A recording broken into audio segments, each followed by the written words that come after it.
जो सच्चे हैं वो निखर रहे हैं, अपनी गलतियों को कमियों को दूर कर रहे हैं, पश्चाताप कर रहे हैं कि प्रभु हमसे क्या गलती हो गई, क्या हमने अपराध कर दिया, क्या हम उस लायक उस योग्य नहीं कि हम आपका दर्शन कर सके। उनको दुख होता है, तकलीफ होती, रोते हैं, पछताते हैं और साधना में उनकी विरह जगती है, तड़प उठती है, रोते हैं, तपस्या बढ़ रही है, शुद्धि हो रही है, कर्म झड़ रहे हैं। इसलिए प्रेमियों, उनके एक तीर में लाखों निशान है, इसलिए उनके खेल में भ्रमित मत होना, उनके खेल में शंका मत करना, उनके खेल में अविश्वास कभी अपने मन में मत लाना।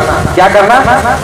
जो हमारा गुरु करेगा वो अच्छा ही करेगा, ये विश्वास और ये श्रद्धा और ये यकीन और प्रेम के साथ हमको आपको उनके नक्शे कदम पर चलना है। जो दिशा उन्होंने दिखाई है, जो दशा हमारी उन्होंने निर्धारित की है, उसी पर हमको चलना है प्रेमियों, बिल्कुल इधर उधर नहीं देखना है। क्योंकि गुरु महाराज ने कहा, मेरे गुरु ने मुझे बहुत पहले कह दिया था कि आगे चल करके संगत बहुत बड़ा समुद्र का रूप लेगी, उस समय पर तुम्हारे पीछे जो चलेंगे उनकी जिम्मेदारी तुम ले लेना, तो इधर उधर देखेंगे उनकी जिम्मेदारी तुम मत लेना। इसलिए प्रेमियों, इनके पीछे चलना है, आगे भी नहीं जाना, इनके पीछे नक्शे कदम पर उनके पीछे जाएंगे तो फिर यश होगा, कीर्ति होगी।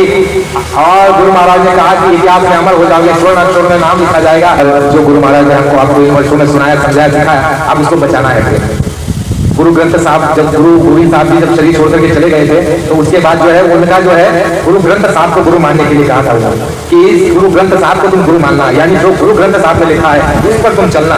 प्रेमियों, ये समय वही है जो हमारे गुरु महाराज के सत्संग वचन, शाकाहारी भक्ति का अमर संदेश जो गुरु ने सिखाया, उसको हमको गुरु ग्रंथ समझ करके, देखते हो ना सिख भाई ऐसे पगड़ी पर ऐसे सम्मान से लेकर के जाते हैं, पूछते हैं और उनमें जो बताया है उसका पालन करते हैं। तो हमको भी वो करना, प्रतीक्षा करिए, बहुत बड़ा कार्य होने वाला है, बहुत कुछ देखने को मिलेगा, ऐसे वो छोड़ के जाने वाले नहीं। गुरु महाराज ने कहा, रास्ता सच्चा, रास्ता बताने वाला सच्चा, चलोगे तो पहुंच जाओगे, तो वो सच्चे। बाबा जी ने कहा, मैं तुमको धोखा देने के लिए नहीं आया हूं बच्चा, तुम मुझे धोखा मत देना।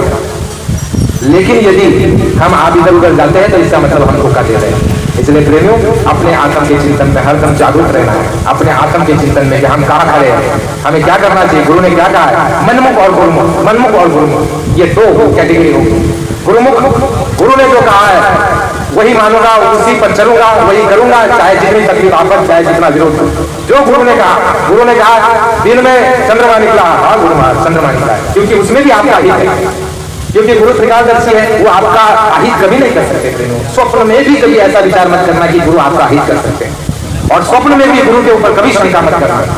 नारद मुनि ने शंका कर ली तो उसको दोष लगते हैं, इसलिए गुरु दोष से बचना पड़ेगा। गुरु दोष बहुत बड़ा होता है, लेकिन गुरु को यदि धोखा दोगे तो कहा गया धर्मशास्त्रों में कि गुरु विमुख कभी नहीं करेगा। जिसने गुरु को धोखा दिया है उसको वो ईश्वर भी माफ नहीं करेगा, वो उसको स्वीकार नहीं करेगा।